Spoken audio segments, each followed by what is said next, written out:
Howdy there YouTube, it's Megan from Hello North, and today we're going to be doing the cheap art supply challenge. First off, you don't really need super expensive supplies just to make good art. You can actually get really great pieces by using cheap supplies. First off, I've got this really great pencil sharpener I picked up for 79 cents. It's actually my go-to pencil sharpener. It does a really great job. I got these pencils at Target for like 72 of them for less than $1 out on clearance. These are Crazy Art pencils. They're probably the cheapest that you can get, and they do surprisingly well.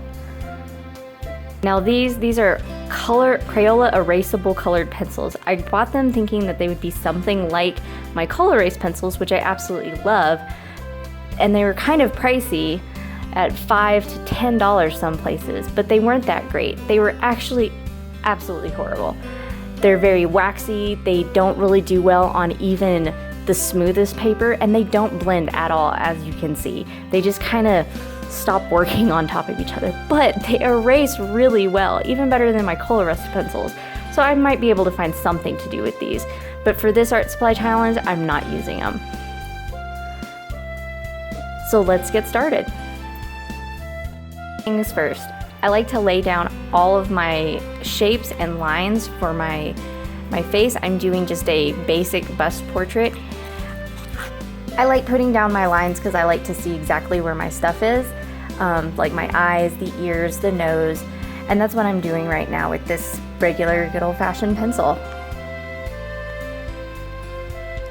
I also am using a kneaded eraser because I like to be able to erase large areas. You can pick up kneaded erasers for less than $1, and they're really fun to play with. I was having a little bit of problems with the bangs on the hair. I didn't really like the first time that I put them down, so you can see me erasing a lot.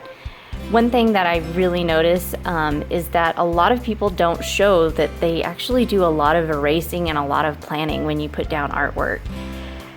We're not all perfect, and don't get discouraged if you have a lot of eraser marks on your paper. It just shows that you're really trying to make sure that you're getting down everything where you want it.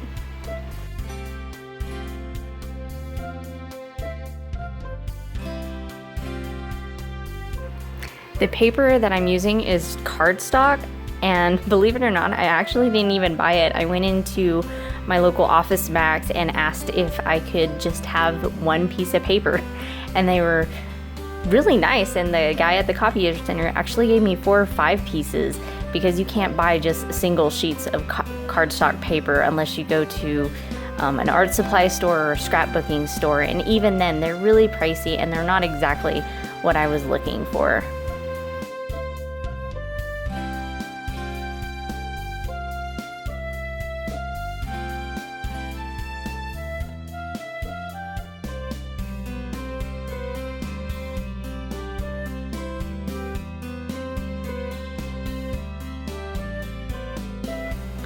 See here, I'm redoing the bangs. Like I said, I didn't really like how they turned out the first time. They looked very spiky, and I wanted to make them a little bit more flowing and curly.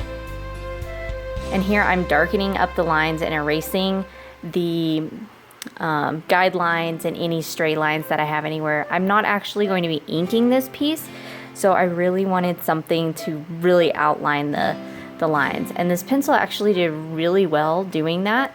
So I was really surprised, and I'll probably be using it a little bit more to outline my pencil drawings.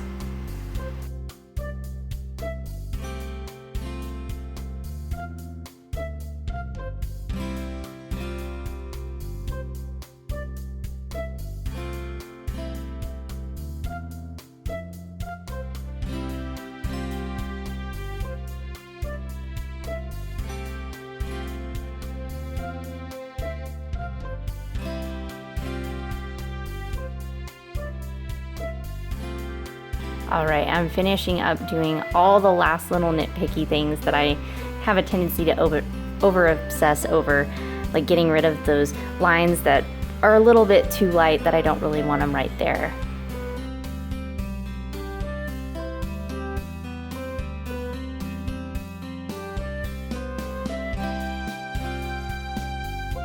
All right, now the piece is all cleaned up, and my favorite part, coloring. I could color all day if I wanted to. Now this colored pencil set didn't come with what I would call a peachy color. It wasn't specifically labeled peach. It was actually labeled coral, which I thought coral was more of a reddish color, but it worked really well.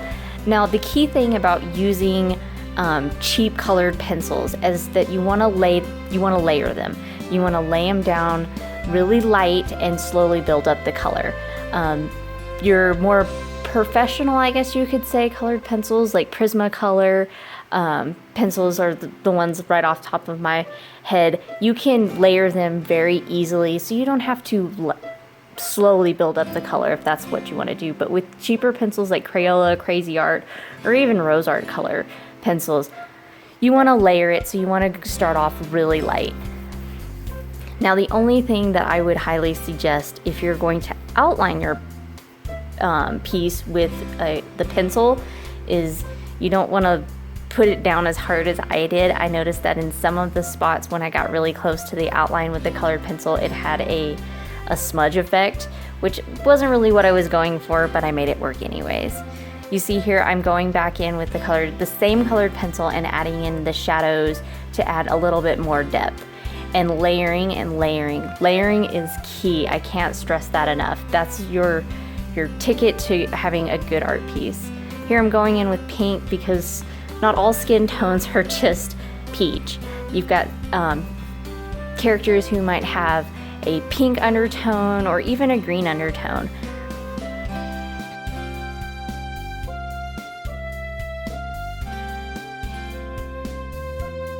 Putting a little bit of paint on her nose and a little bit of blush here and there.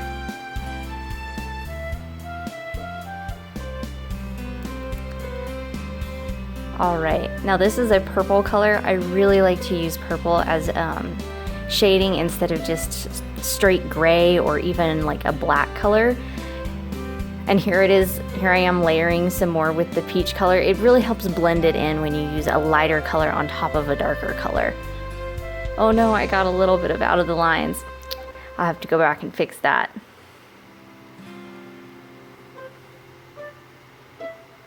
And see, with just a couple colored pencils, I was able to achieve different variations in the colors.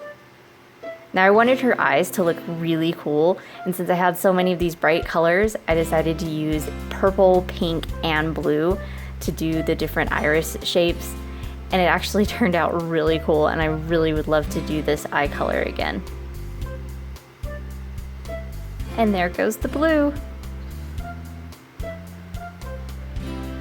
I was kind of inspired by doing this eye color set when I was watching Voltron, which you should totally check out on Netflix.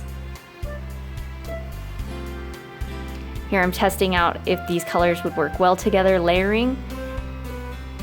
And I'm going in with a sea green color, and I'm using the broad flat side to really fill in the color. It helps fill in a large area very quickly, and it helps with that layering effect that I was talking about earlier.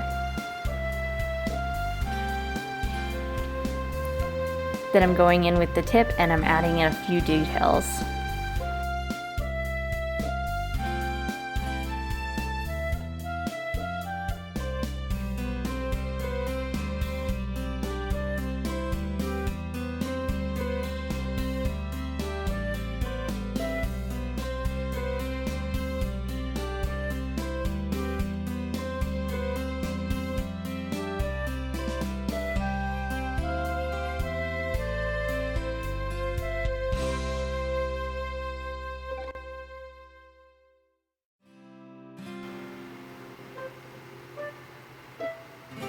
The one thing that I would say about cheaper colored pencils is that depending on which brand that you get, when you sharpen them, they have a very bad tendency to break in the actual pencil wood casing.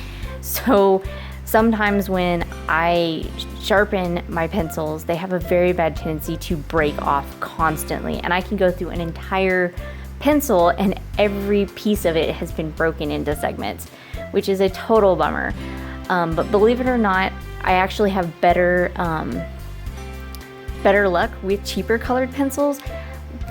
I have tons of Prismacolor pencils and I don't really use them because of that one problem. It constantly happens to me and I just don't feel comfortable spending almost $2 per pencil just to watch it slowly go down in the pencil sharpener without me ever being able to use it. Now here I'm using a white colored pencil. You'd never thought you would actually have any use for that thing, right? I like to go over it and it kind of helps smooth it out, almost like a Prismacolor blender pencil, which the blender pencils are really great and they make it look really smooth. All right, so here I'm going in with a black colored pencil. Some of the pencil lines, I felt like they got a little bit lost and I really wanted them to have a high contrast. So I went back in with a colored pencil.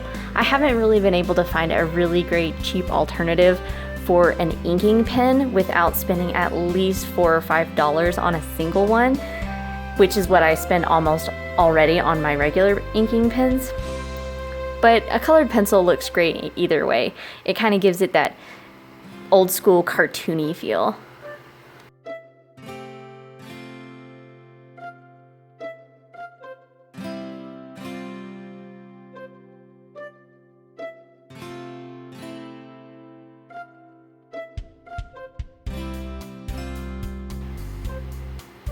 My favorite part of finishing up a drawing, especially if it's inking or going around the outlines, is getting the eyes put down. Because once you put down the eyes, it just really pulls a piece together.